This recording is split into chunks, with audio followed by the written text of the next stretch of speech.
Hello everyone, তো আমি হয়ে গেছি রেডি শপিং করতে যাওয়ার জন্য। পুজো তো দোরগোড়ায় চলে এলো, কিন্তু আমাদের এখনও শপিং কমপ্লিট হয়নি। মানে পুজোর শপিংয়ের খাতায় খোলা হয়নি। তো দুজনে মিলে বেরিয়ে পড়লাম। চারিদিকটা সবুজে সবুজ আর নীল আকাশ, এত দেখতে সুন্দর লাগছিল। দেখতে দেখতে কাটোয়া ঘাটে আমরা পৌঁছেও গেলাম। প্রচুর জল বেড়েছে। তারপর এই যে পাপাই শাড়ি হাউস, আমি এখানে সমস্ত শাড়ি কেনাকাটা করি।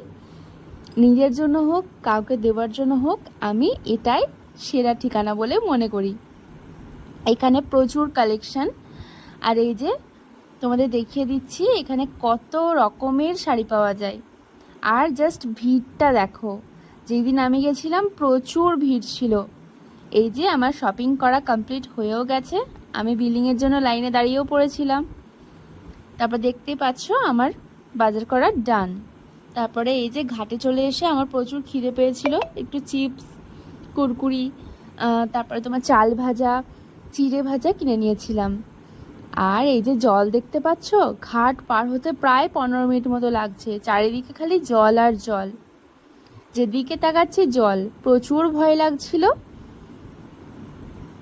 তোমরা এর মধ্যে কে কে দাইহাট ঘাটে পার হয়েছো আমাকে কমেন্ট করে জানিও। কিন্তু ভিডিওটা ভালো লাগলে লাইক কমেন্ট করো আর সাবস্ক্রাইব করতে ভুলো না কিন্তু।